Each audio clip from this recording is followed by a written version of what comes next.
Christene Marie, and I have spent the entire day working on edits for my book, Knowing.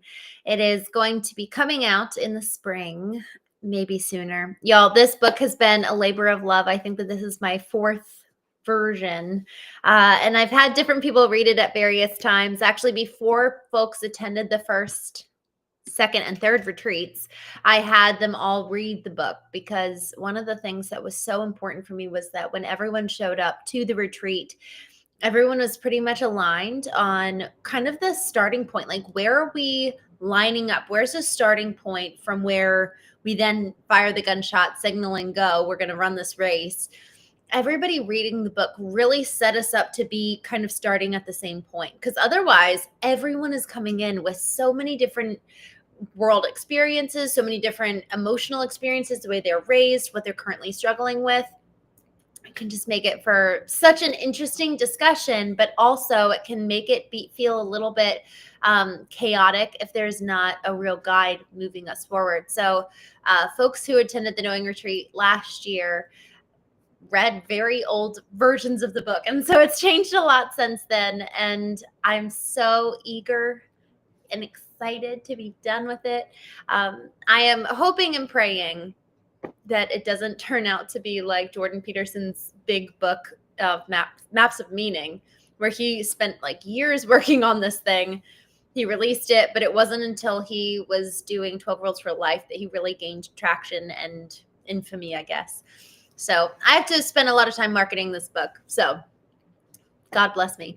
But tonight, I'm so excited. We are going to be talking about a topic that, frankly, every single one of us needs, and one that I was really meditating on today. I was writing about this in a couple of different chapters, and I wanted to just talk about it. I wanted to bring it up for us tonight because, frankly, there's a lot of like bite-sized pieces of content on Instagram and TikTok where it's a good solid 60-second clip where we talk about how to handle emotions, or what to do when someone's upsetting you, or how to engage when you feel activated.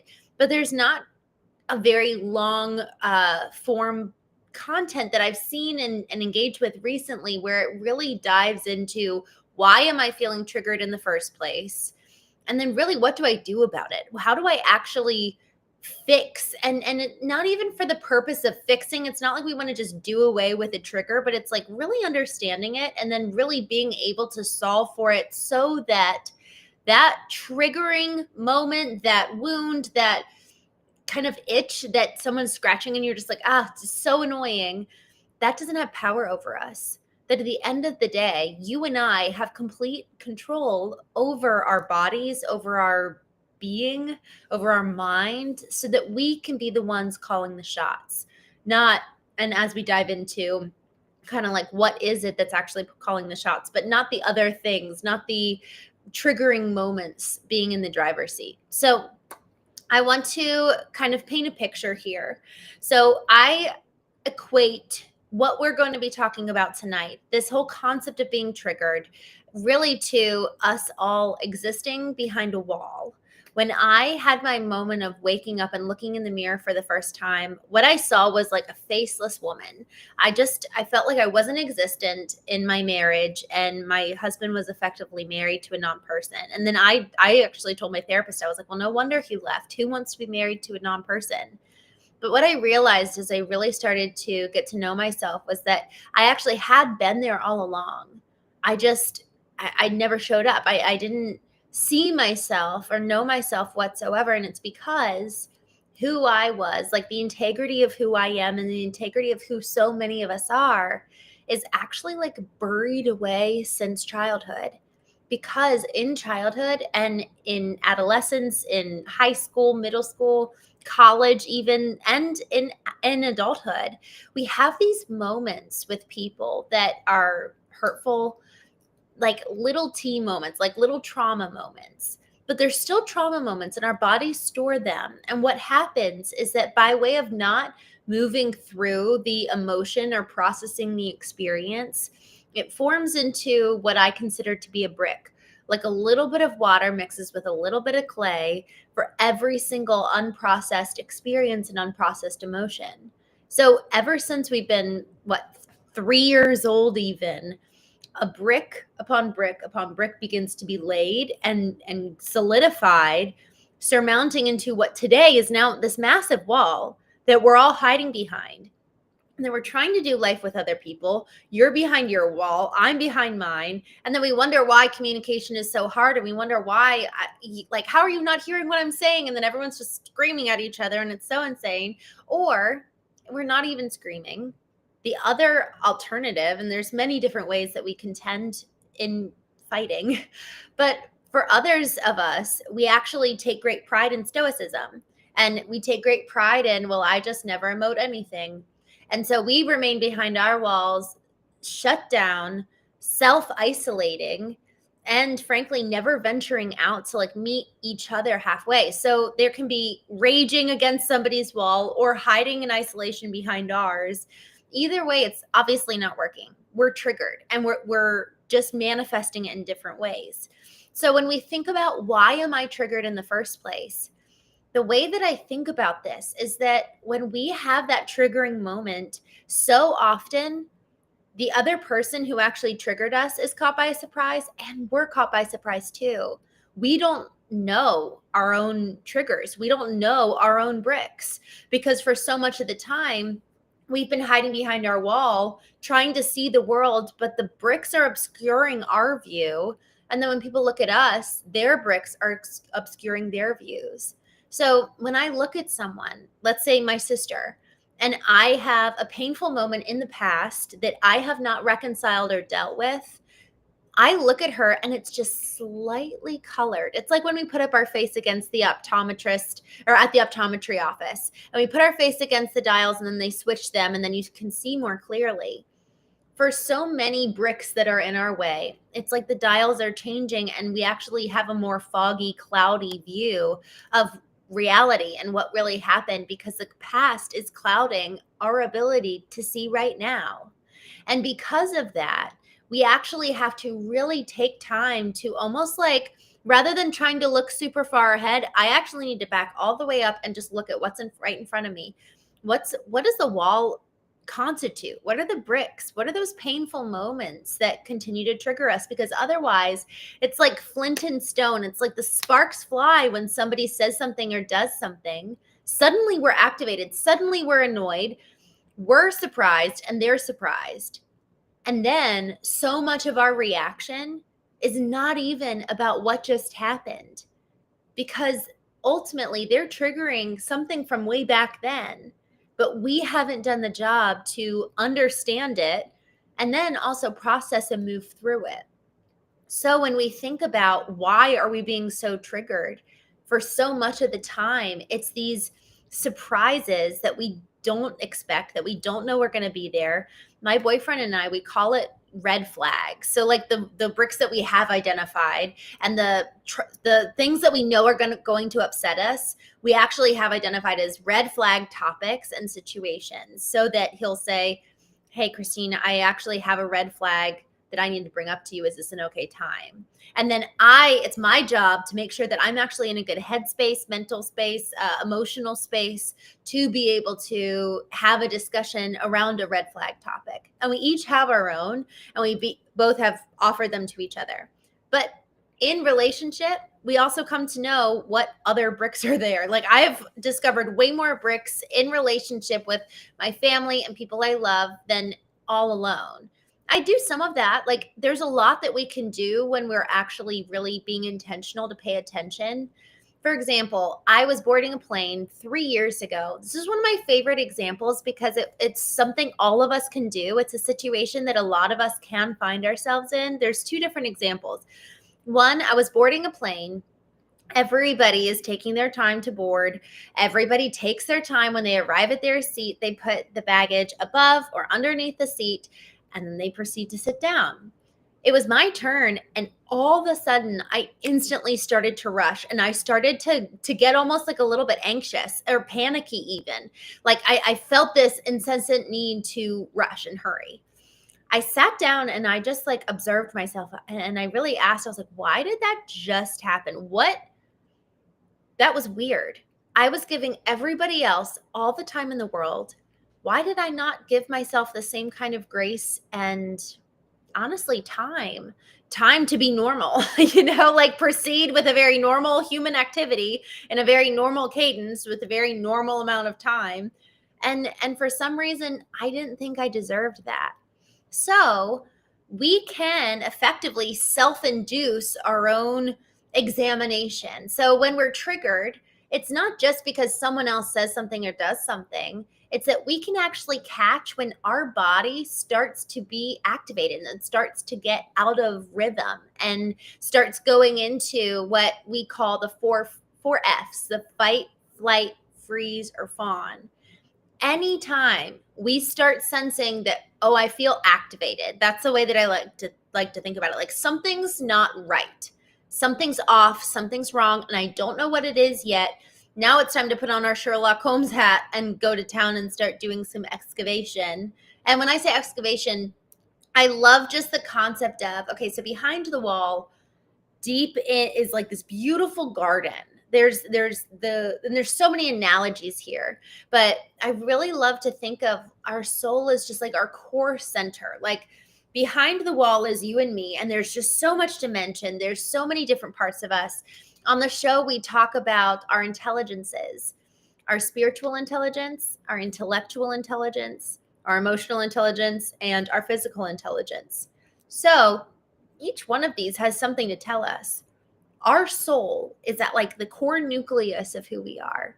And I like to think of it as we've got to drop down a cave, like take the pickaxe, take your little headlamp and go and excavate and dig up like what's in there, what's been buried for decades in our soul that we have no idea about. So there's something about, yes, dismantling the bricks. What are the big moments in life that formed these kind of blockades and barricades that frankly were put in place to keep us safe? That's one thing that's really beautiful about this wall, is that it's not to be demolished and treated with lack of care, but actually it's there literally to protect us and keep us safe from us getting hurt again. And so when we think about why we get triggered, there's something really important there. There's real data. There's real data that ties back to a moment in time where we were really hurt or we were really disappointed. We were let down. Maybe there was a broken promise, a broken word, maybe a broken heart.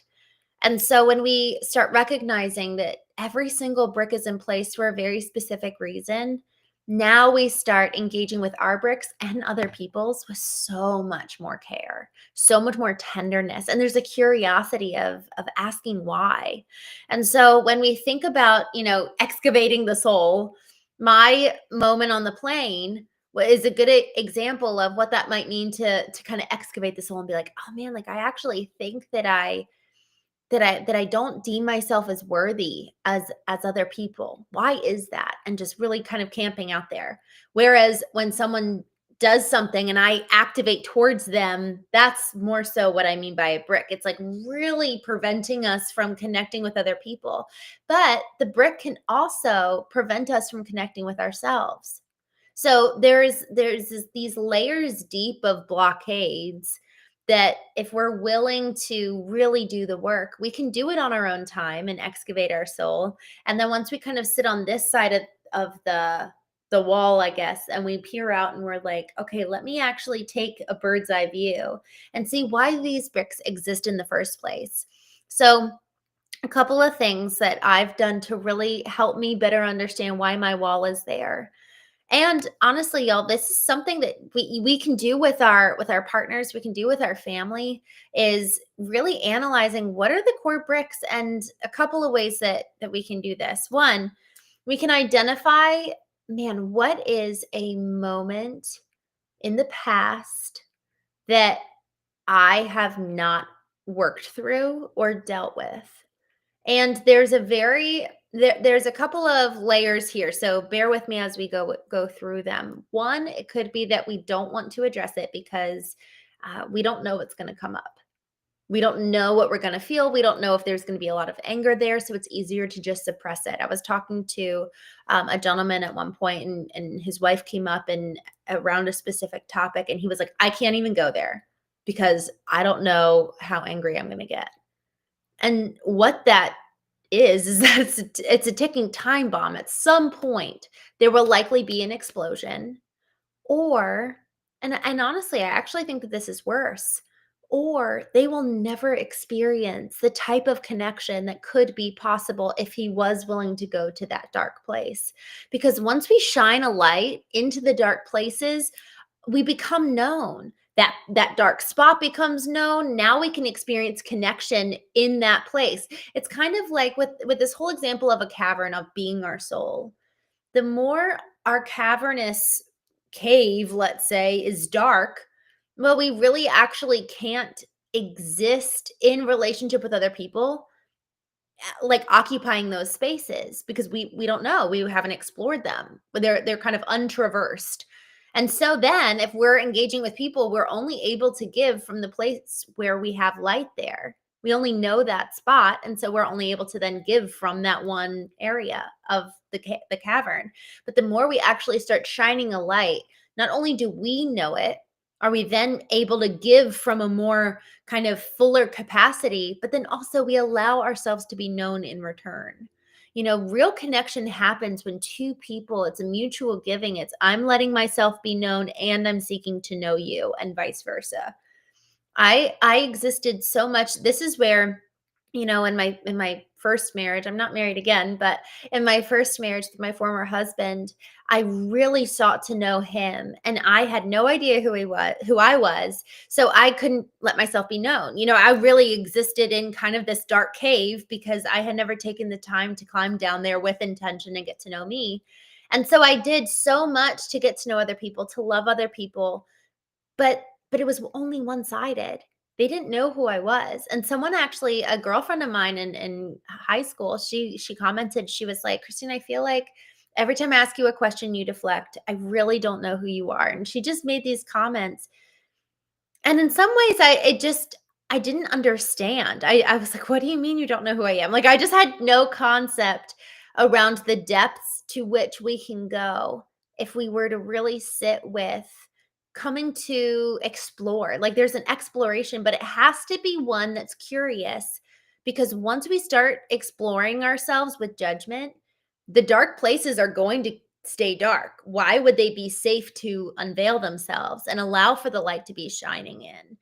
The bricks are in place for a reason. And so if we start being judgmental towards them, they're never going to, there's kind of like a relinquishing of the robust strength that they have. Once we can actually be tender to going back to those moments, man, they want to be healed.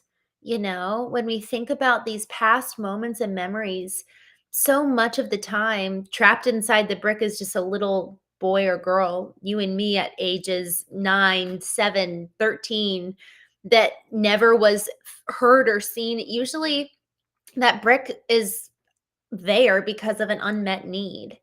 So if we're able to go back to those moments and give the love and tenderness that we needed, that is so, so important. And then we get to have that brick dissolve. And this is what's important too, is that as the brick dissolves, we still take the lesson with us. We still take the data, because the brick is there for good reason. The brick is there to protect us from getting hurt again in a similar way.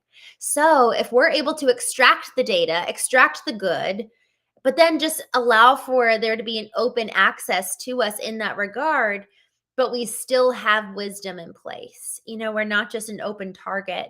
We still have, and this is probably where I can massage the analogy a little bit for the brick and the wall. Like, what goes in place of the wall?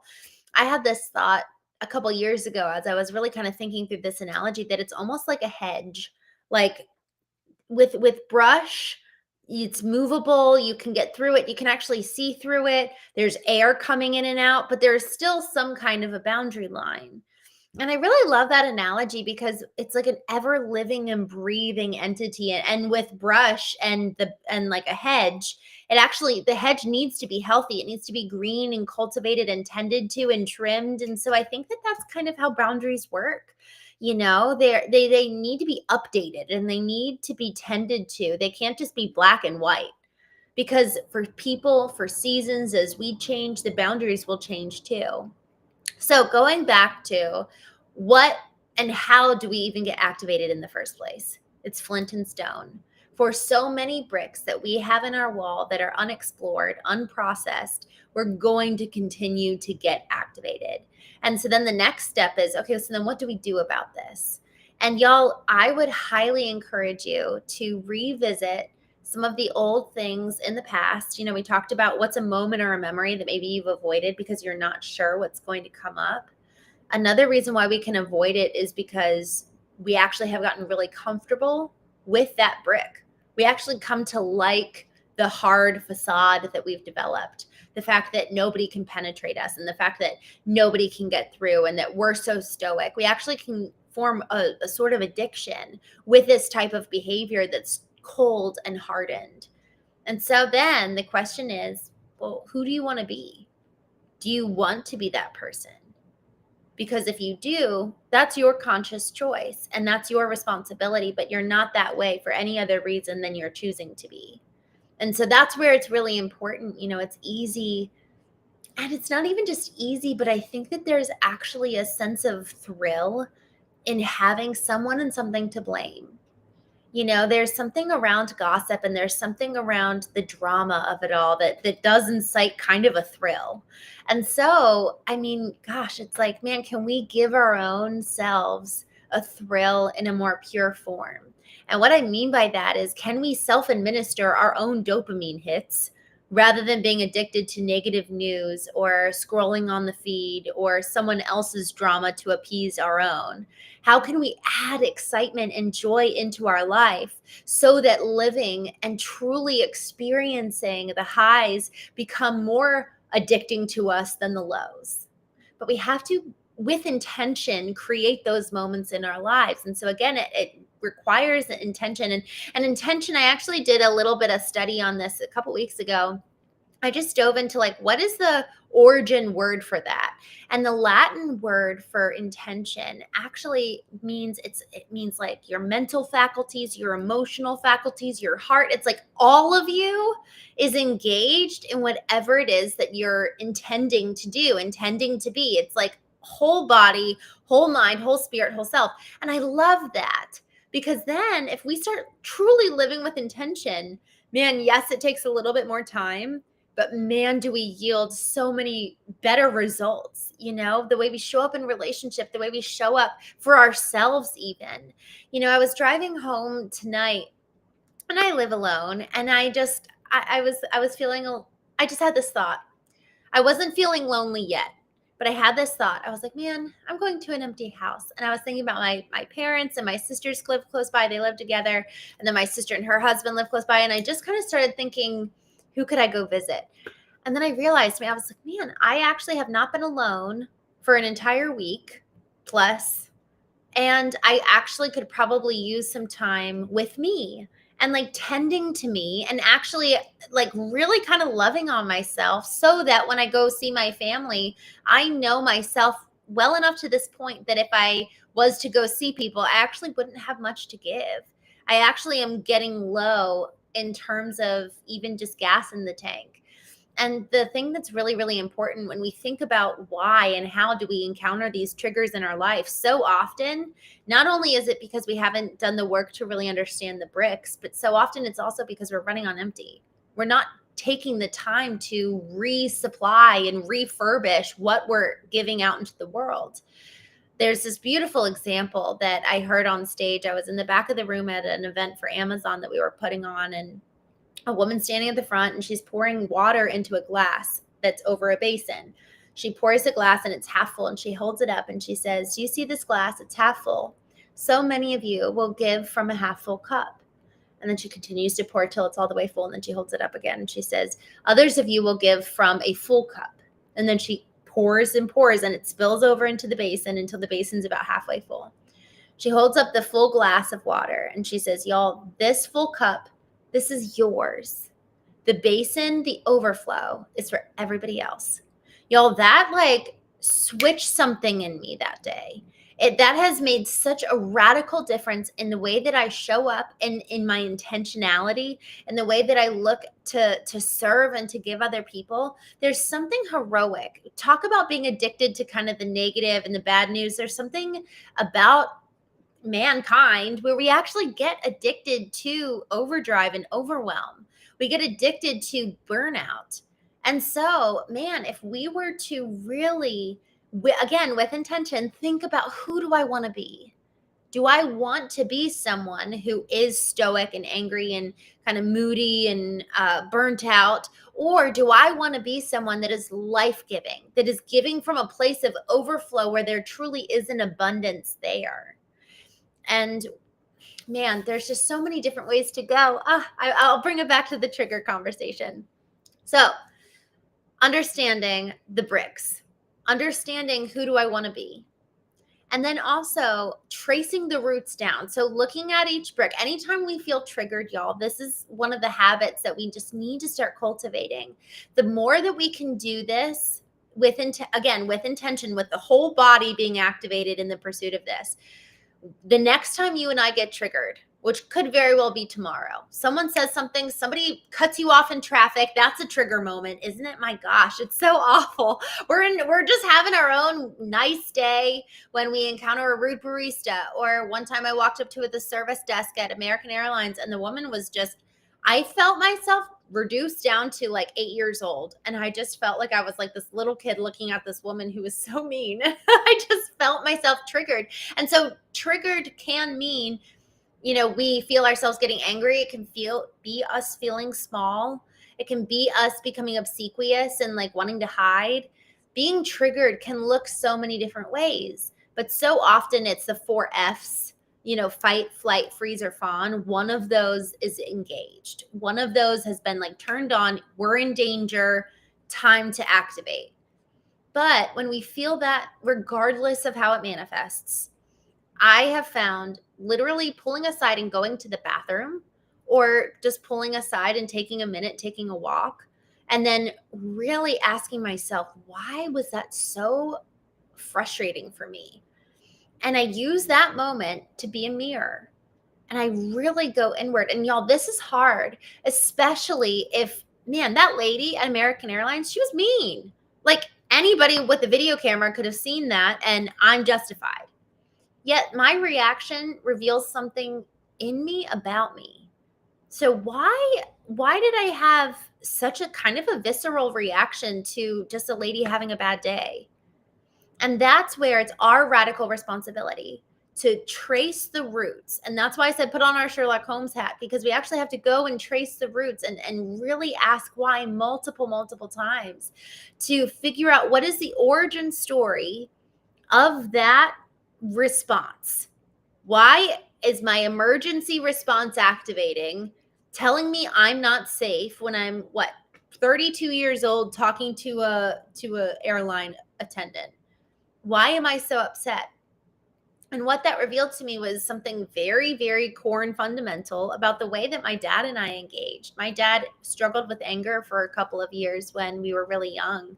And I just have those moments kind of like burned in my mind. And that actually, in that moment, I actually need to step aside, disengage from the woman, and kind of go tend to little Christene, because little Christene is actually feeling afraid. And feeling afraid is the way that I never felt like I never felt physically unsafe, but I felt fear of breaking emotional relationship and breaking emotional connection. And y'all, so much at the end of the day, when we think about these core fears that are really driving us, that are at the very, very root, because there's a core story, but then there's a core fear underneath that. And so often it has to do with not belonging. It has to do with not being worthy. It has to do with not fitting in and losing connection. And y'all, we need connection. At our core, it's like the heartbeat of humanity is connection. It's need for each other. And so at the end of it, when we think, okay, that's the origin story. Okay, what's the core fear that's really underlying it, that's really truly at the root here? And then recognizing, what do I need right now? And this can be done in a couple of minutes. And when we're kind of quick and we've learned to do this quickly, sometimes this takes me 10, 15 seconds. Other times I actually do really need to take some time and like honor the process, because the goal is that in that moment, what a blessing, that woman that I engaged with who triggered me, what a blessing. I now have the opportunity to go and resolve this brick that I had about my dad. And now when I engage with my dad, I'm so much more free. Here's the thing, y'all. For so long as we do not process the bricks, other people have power over us. Anybody can come in and pull that trigger and we get activated. It's it's all, we suffer. They might suffer too if we act out in a rude or mean way, but like we're the ones fundamentally that suffer. And frankly, those we love suffer too. Our kids can really suffer. We think about this whole concept of walking on eggshells. How many of us actually are hyper alert and hyper activated in terms of somebody can just say one little thing and set us off. Our kids can just do one little wrong thing and then it's over. So all of those little examples of just being easily offended, easily triggered, man, that's what I'm really, really working on, because then we're easily manipulated. We're not safe for other people to emotionally exist with, knowing that there's even grace for if they get activated, God forbid, they get activated and then that activates us and then everybody's upset. That's so hard to be in relationship and process anything painful or hard for us as we're trying to grow if we don't have a safe person to do that with. And when I say safe, I mean somebody who has grace, someone who has the ability to withhold taking things personally, but we cannot just will ourselves into not taking things personally. We have to do the work to understand why. Why do I take it personally? Let me resolve that. And then I can come back to you and hopefully be a safer place for you to land. Y'all, relationships are so incredibly hard, but so often they're as hard as the work that we need to do from the past that's obscuring our view in the present. And the way that we can do this is to, when we are activated, taking the time, pulling aside, just getting out of the heat of the moment. That's one of the best things. Like, just get out. Just say, I need 5 minutes. And then ask why. Trace the roots, find the core story and then the core fear. And then sit with it as much as you need to. Even just today, I had a moment where I got a text message and I realized, I was like, okay, this emotion is coming up, and emotions are automatic sensations in our bodies. We cannot control the emotion. So the more we are stuffing and suppressing emotions, the more we're actually stuffing and suppressing a core part of us. Like, that is automatic. That is a natural part of being human. So to turn down emotions and to turn off emotions is to turn off a core element of being human. But that doesn't mean that emotions rule. What it does mean is that we listen to the data that it offers. And so today I was actually at the airport and I felt this weird sensation, and I was like, "Oh man, I think I'm actually feeling left out." And that's an embarrassing, that the narrative accompanying that makes me feel small and shamed for feeling that way. So I know the emotion and I know the feeling. So the feeling, this is where it gets a little bit nuanced. Emotion is the automated sensation, and the feeling is the thought we have about that emotion. And a lot of times, feelings are really accompanied with shame. There's a big shame narrative that I grew up with. That's just like a core, that's been a core narrative in my life, is like this feeling of shame and what it tells me. So when I have this emotion of feeling left out, my shame feeling kicks in and is like, that's so stupid. I'm old, like I'm 32 years old. I should not be feeling left out. That's so dumb. So now, because this emotion pops its head up, it's like whack-a-mole. Like, shame just comes down and whacks that emotion out. Well, how in the world can I ever process that emotion? I can't move through it. Now it's trapped and stuck in me. So this is where we need to be so aware of what feelings are associated with different emotions. So today I was standing there and I was like, okay, I have this emotion of being left out. I hear this shame narrative, and I'm going to choose not to give into that. I actually really want to honor this emotion. And so I just sat with it, and I just felt it for a little bit, and I was like, yeah, like I actually do feel kind of sad to be left out. And I think this is for me. Then there's a new narrative. We can't just do away with an old narrative and not put something in its place. Because then we're left that talk about, just taking our walls down, that leaves us without defenses. The hedge that we put in place instead of the brick is effectively that new narrative. It's a new mantra. It's a new way of being. It's a new ideal. It's a new target. And so, man, do I love people? Man, do I love my family? Man, do I love my sisters? And so I can tend to feel left out, or tend to feel like a core fear sometimes can be not being like, do they really want me there? That's little Christene talking. And so, me as adult Christene, I must go to little Christine's rescue and listen to her and then tell her the truth. She's not the one in the driver's seat. I am. But if we don't take the time to alleviate shame and say, shame, you do not belong here. You do not have a place at the wheel. The emotion does. We'll sit with that and work through that. And then we're going to choose a new narrative. So tonight it was a new narrative that I've really been cultivating over the last year is this is for me.